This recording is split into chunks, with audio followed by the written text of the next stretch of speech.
Sa naging interview ni Ted Filon kay NBI Director Jaime Santiago. Dito ay natanong ni Ted Filon si Jaime Santiago ng NBI kung ang December 11 na imbitasyon kay Vice President Sara para sa kanilang investigasyon na di umano'y death threat sa mag-asawang BBM at Liza.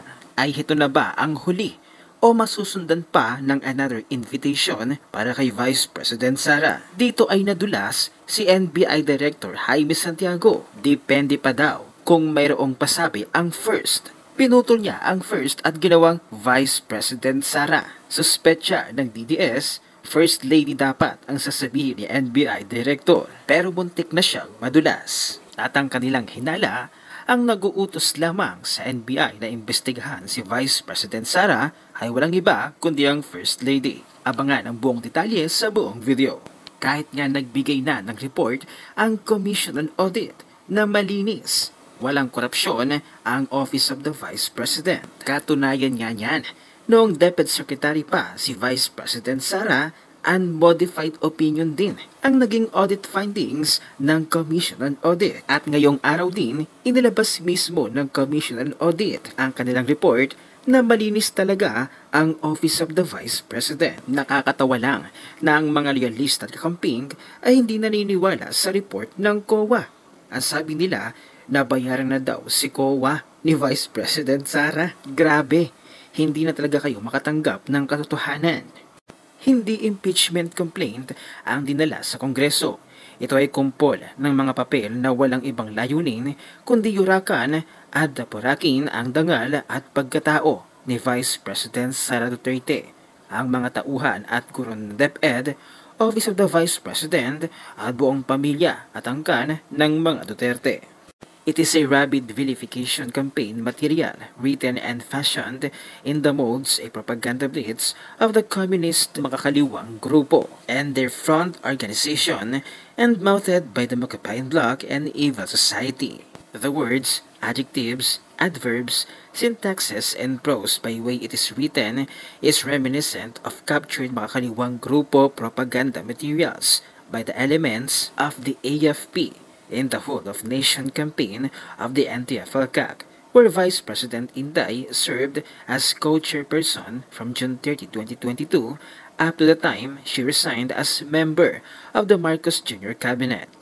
The definition of the betrayal of public trust is bereft of the real defining substance of the accusation. The charge of graft and corruption is immediately dismissed by the very findings of the Commission on Audit, which gave the DepEd and OVP good conduct clearances. The trust and performance ratings by the Filipinos on Vice President Sara as most trusted and top performer expressed in a series of Octa Research, Social Weather Station Survey, PulseAcer Research, and Pahayag are more than enough proofs. The impeachment complaint may pass the correctness in form, but certainly a failing mark to pass the correctness in substance. Any elementary grade pupil can ascertain the validity of the substantive values of the charges. Sabay-sabay nating panoorin ngayon ang naging reaksyon at komento ni Ted Filon sa mga buwayang kongresista na ito na inubos ang oras at panahon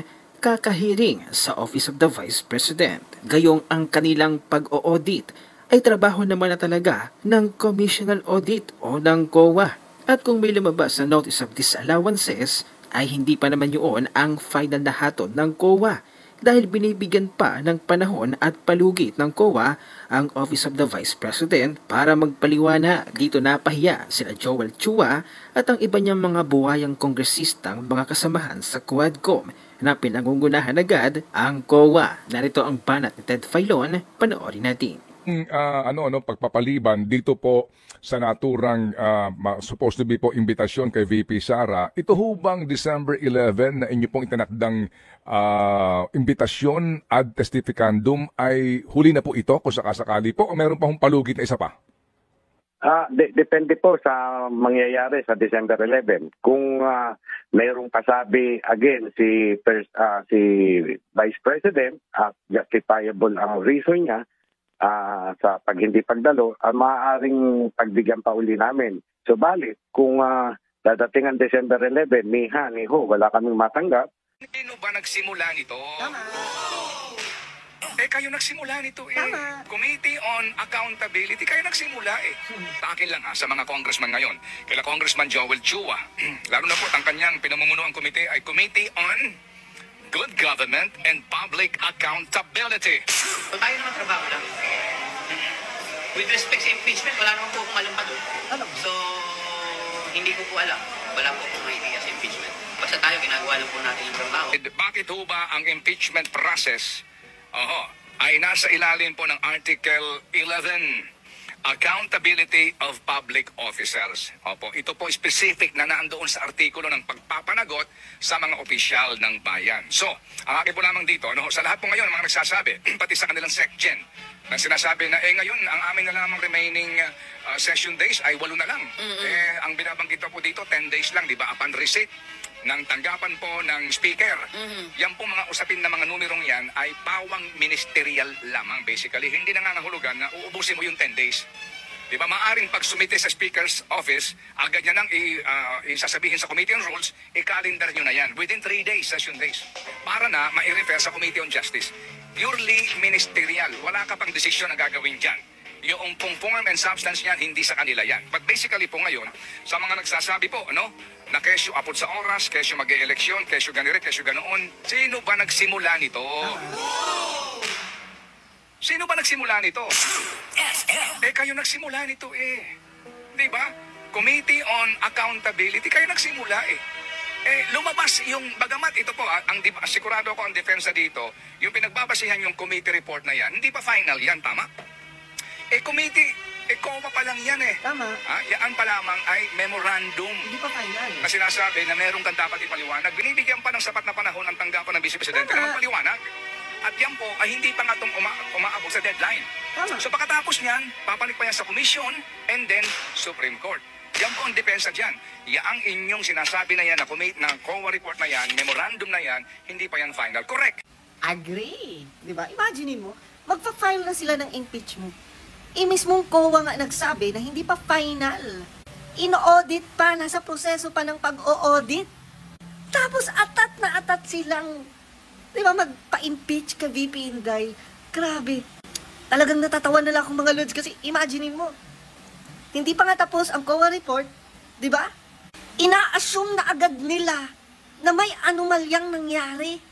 Diyos ko, ang COA nga binigyan ng ilang days ang Office of the Vice President para mag-submit pa ng mga kaukulang dokumento. Kumbaga nasa proseso pa ng audit. Tapos itong mga buhayan na to at mga kongresista nagmamadali. Akala mo talaga may final judgment na ang COA, which is wala pa. Tapos i-impeach na agad nila. Grabe.